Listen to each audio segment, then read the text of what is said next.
Mais uma reunião de sábado à tarde da Fraternidade Espírita Canaci, em que estamos reunidos virtualmente.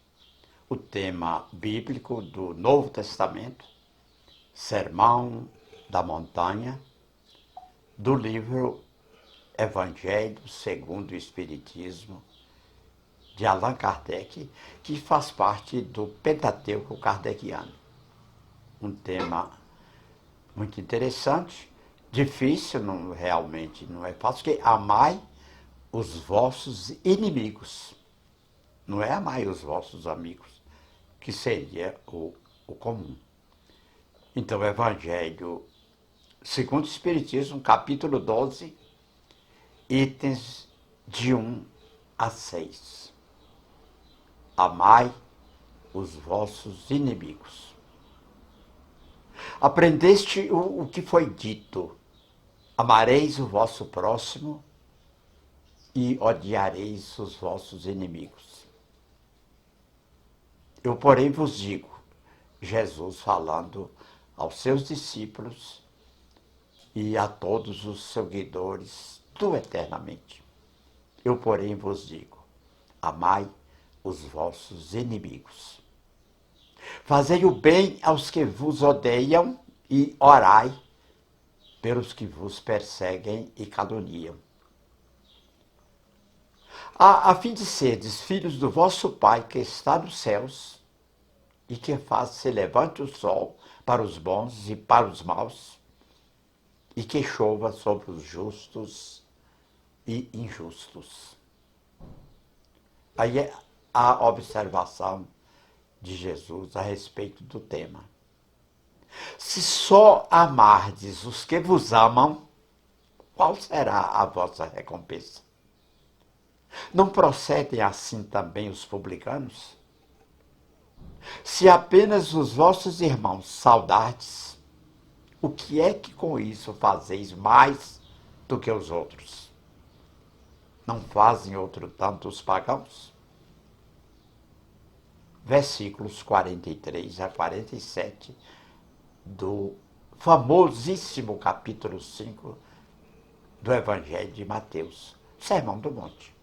Então, de Mateus, capítulo 5, versículos 43 a 47. Digo-vos que, se a vossa justiça não for mais abundante do que a dos escribas e dos fariseus, não entrareis no reino dos céus. 5:20.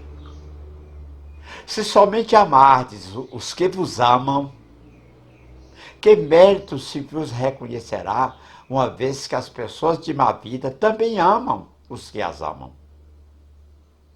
Se o bem somente o fizerdes aos que vô-lo fazem, que mérito se vos reconhecerá, dado que o mesmo faz a gente de má vida? Se só emprestardes àqueles de quem possais esperar o mesmo favor, que mérito se vos reconhecerá? Quando as pessoas de má vida se entreajudam dessa maneira para oferir a mesma vantagem. É Jesus dizendo que o bem tem que ser feito de qualquer forma. Porque os que não estão também na trilha do bem fazem os mesmos favores àqueles seus companheiros. Pelo que vos toca, amai os vossos inimigos, fazei o bem a todos e auxiliai sem esperar coisa alguma. Então muito grande será a vossa recompensa e sereis filhos do Altíssimo, que é bom para os ingratos e até para os maus. Sede, pois, cheios de misericórdia, como cheio de misericórdia é o vosso Deus. O texto aí já é de Lucas, capítulo 6, 32 a 36. Se o amor do próximo constitui o princípio da caridade, amar os inimigos é a mais sublime aplicação desse princípio, porquanto a posse de tal virtude representa uma das maiores vitórias alcançadas contra o egoísmo e contra o orgulho. Então, fazer o outro feliz é ser feliz a dobrar. Há geralmente equívoco no tocante ao sentido da palavra amar, do verbo amar. Não pretendeu Jesus que cada um de nós tenha para com seu inimigo a ternura que dispensa a um irmão e amigo. Vale repetir, por questão didática, para uma retenção da memória, uma observação muito interessante, porque o que está dizendo é o seguinte: há geralmente equívoco no tocante ao sentido da palavra amar, do verbo amar. Não pretendeu Jesus que cada um de nós tenha para com seu inimigo, a ternura que dispensa a um irmão ou a um amigo. Então há diferença entre amigo e inimigo. O perdão pode ser o mesmo, mas a forma, o sentido, aquela forma que realmente nós podemos dizer do amar e perdoar, é preciso ser pensada e repensada.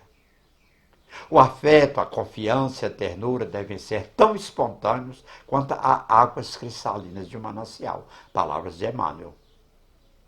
A ternura pressupõe confiança.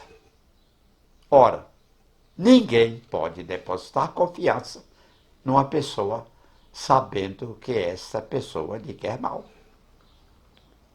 Entre pessoas que desconfiam uma das outras, não pode haver essa manifestação de simpatia que existem entre as que comungam as mesmas ideias. Enfim, ninguém pode sentir em estar com um inimigo prazer igual ao que sente na companhia de um amigo. O pensamento benévolo nos envolve no agradável eflúvio. Daí a diferença das sensações que se experimenta à aproximação de um amigo ou de um inimigo.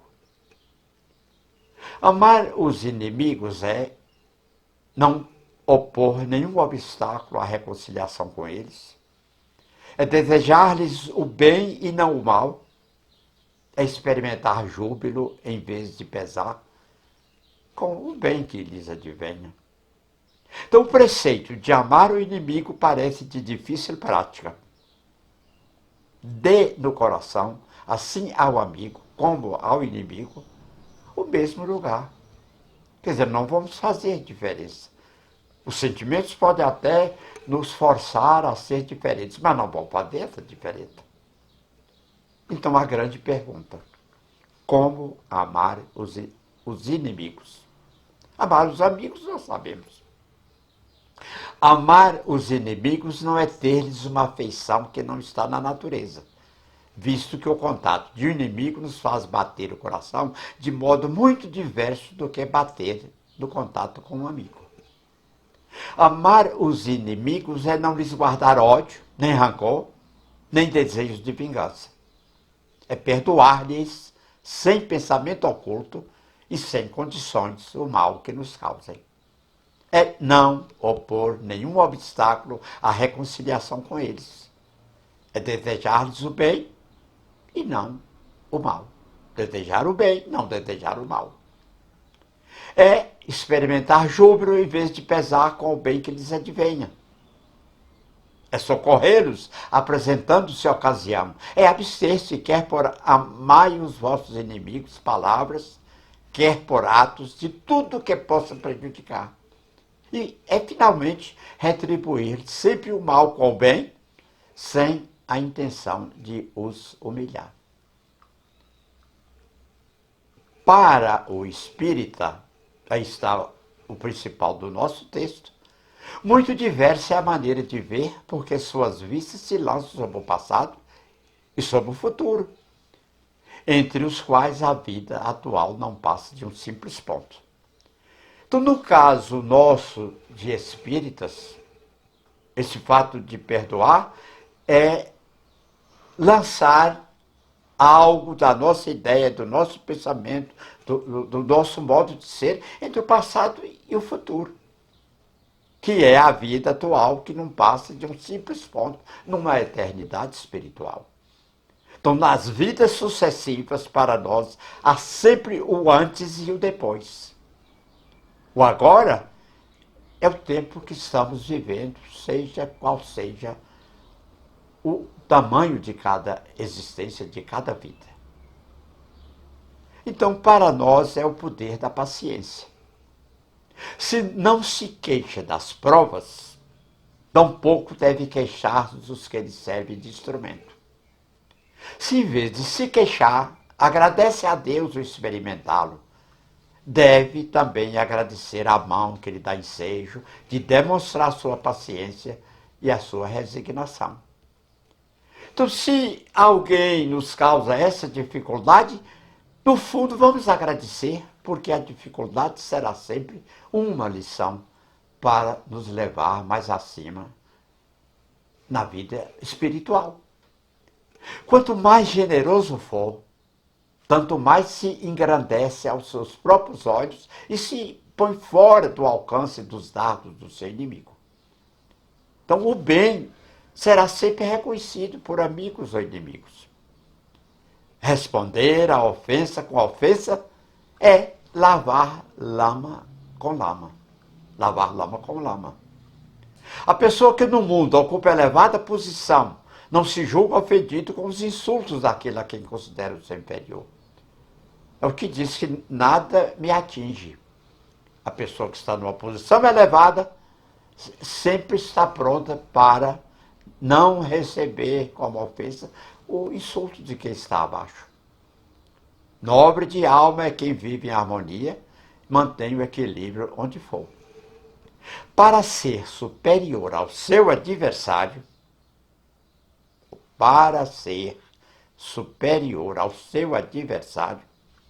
precisa que tenha alma maior, mais nobre, mais generosa do que a esse último. Ainda outros motivos tem o espírita para ser indulgente com seus inimigos. Sabe ele, primeiramente, que a maldade não é um estado permanente dos homens, das pessoas, que ela decorre de uma imperfeição temporária e que, assim como a criança se corrige dos seus defeitos, o homem mau reconhecerá um dia os seus erros e se tornará bom. Sabe também que a morte apenas o livra da presença material do seu inimigo, pois que este o pode perseguir com seu ódio, mesmo depois de haver deixado a terra.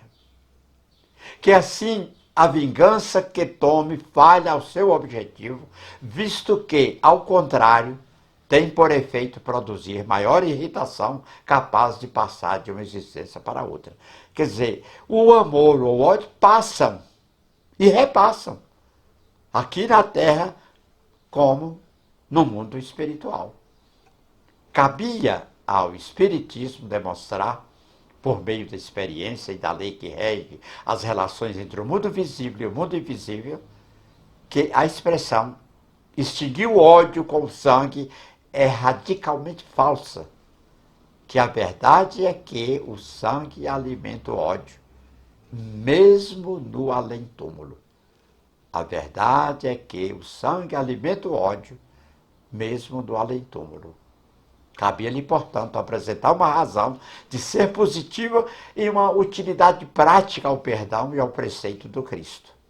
Amai os vossos inimigos.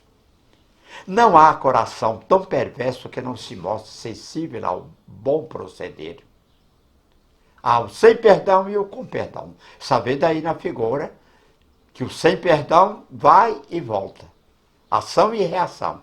Com perdão, vai e não volta. Ou vai o erro e volta o acerto. Vai a escuridão e volta a luz. Mediante o bom procedimento, tira-se pelo menos todo pretexto às represálias, podendo-se até fazer de um inimigo um amigo, antes e depois de sua morte. Quer dizer, aqui e depois, assim na terra como no mundo espiritual. Não há abismo que o amor não possa encher. Leon Denis. Mediante o bom procedimento, tira-se pelo menos todo pretexto às represálias, podendo-se até fazer de um inimigo um amigo. Repetindo, antes e depois de sua morte.